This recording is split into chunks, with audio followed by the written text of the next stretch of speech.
ചിലരൊക്കെ എൻ്റെ അടുത്ത് ചോദിക്കാറുണ്ട്, എന്തിനാണ് ഇപ്പം ഇങ്ങനെ വോയിസ് ഓവർ വേറെ കൊടുക്കുന്നത്, അപ്പം തന്നെ വർത്താനമൊക്കെ പറഞ്ഞ് വീഡിയോ എടുത്തുകൂടെ എന്നുള്ളത്.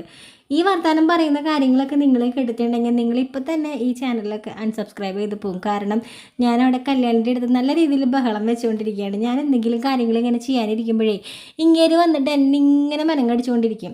അപ്പം ഞാനതിങ്ങനെ വരയ്ക്കാനിരിക്കുകയായിരുന്നു കേട്ടോ. ഒരു സ്റ്റെൻസിലായിട്ടായിരുന്നു നമ്മുടെ അപ്പുറത്തെ വീട്ടിലെ അഞ്ജനക്കുട്ടിയുടെ ഒരു ഫോട്ടോ വരയ്ക്കാനായിട്ട് ഇങ്ങനെ ഇരിക്കുകയായിരുന്നു. അപ്പോൾ അവൾ 2 ദിവസം എൻ്റെ അടുത്ത് പറയണ, ആൻറ്റി ഒന്ന് വരച്ച് തരുമോ എന്നെ എന്നൊക്കെ. അപ്പോൾ അവളുടെ അനിയത്തിനെ വരച്ച് കൊടുത്തിട്ടുണ്ടായിരുന്നു.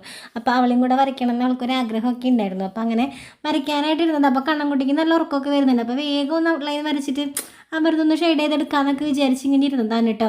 അപ്പോൾ കല്യാണിക്ക് എന്തൊക്കെയാണ് ചെയ്യേണ്ടതെന്ന് അറിയില്ല. ടേബിളിമൊക്കെ എടുക്കുക, ഇരിക്കുക, നടക്കണ മാത്രമില്ല കേട്ടോ ഭാഗ്യത്തിന്. അല്ലെങ്കിൽ അവൾ അതിൽ കൂടെ നടന്നിട്ട് ജസ്റ്റ് കാലുകൊണ്ടൊന്ന് പേന തട്ടുക, അങ്ങനെയെങ്കിലും ചെയ്യും. അതേപോലെയൊക്കെയാണ് ആൾ നിൽക്കുന്നത്. അപ്പോൾ എൻ്റെ കല്യാണി നീ ഒന്ന് അടങ്ങിയിരിക്കടി. അപ്പോൾ കണ്ണൻകുട്ടിക്ക് തിരിച്ച് ഉറക്കമൊക്കെ വരുന്നുണ്ട്. അപ്പോൾ ഞാൻ വിചാരിച്ച് വേണ്ട, മുഴുവനായിട്ടും കംപ്ലീറ്റ് ചെയ്യാനിരുന്നു. ചിലപ്പോൾ കണ്ണൻ എൻ്റെ കയ്യിലിരുന്ന് ഇങ്ങനെ ഉറക്കം തൂങ്ങിയിരിക്കുന്നത് കാണുമ്പോൾ നമുക്കൊരു വിഷമം. പക്ഷെ കൊണ്ട് കിടത്തി ഉറങ്ങിയില്ല കേട്ടോ. ഞാൻ കുറേ നേരം കിടത്തി നോക്കി, ഒരു 4:30-5 മണി വരെയൊക്കെ ഏകദേശം ഞങ്ങൾക്ക് ഇടുന്നു ഉച്ച നേരത്ത്. പക്ഷെ ഉറങ്ങിയില്ല കേട്ടോ. അതെനിക്കറിയാവുന്നത് കൊണ്ട് തന്നെയാണ് ഞാൻ അവനെ പിടിച്ചിങ്ങനെ ഇരുത്തിയത് കുറച്ച് നേരം. നീ ഇപ്പോൾ ഉറങ്ങാൻ പോയിട്ട് വലിയ കാര്യമൊന്നുമില്ല, ചിലപ്പോൾ ഉറങ്ങുന്നില്ല എന്ന്. അങ്ങനെ ഒരു വിധം കുറച്ചൊക്കെ ഒന്ന് കംപ്ലീറ്റ് ആക്കി വെച്ചിട്ട് ഞങ്ങൾ ഉറക്കാനായിട്ട് പോയിട്ട് കണ്ണൻകുട്ടീനെ കൊണ്ട് കിടത്തി.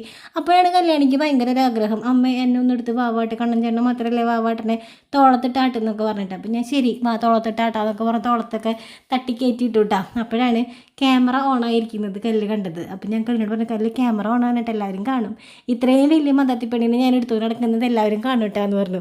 അത് പറഞ്ഞപ്പോൾ ആൾക്ക് ആകെ നാണക്കേടായിട്ടോ. അയ്യോ അമ്മ എന്നെ നാണം കെടുത്തല്ലേ എന്നൊക്കെ പറഞ്ഞു. പിന്നെ ആൾ വേഗം ഇറങ്ങാനായിട്ടുള്ള ഒരു പരിശ്രമത്തിലായിട്ടാണ്. അപ്പോൾ ഞാൻ പറഞ്ഞില്ല, നീ ഇവിടെ കിടന്നോ, ഞാൻ വാവാട്ടി തരാമെന്നൊക്കെ പറഞ്ഞു. അപ്പോൾ ആൾക്ക് ആകെ നാണക്കേട്. അയ്യോ എൻ്റെ ടീച്ചർമാരൊക്കെ കാണുന്നതാ, ഞാൻ അമ്മയുടെ ഒക്കത്തൊക്കെ ഇങ്ങനെ കയറിയിരിക്കുന്നുണ്ടെങ്കിൽ അവരൊക്കെ എന്നെ കളിയാക്കും, ചീത്ത പറയുന്നൊക്കെ പറഞ്ഞിട്ട് ആൾ വേഗം ഇറങ്ങിയൊക്കെ പോയിട്ടോ.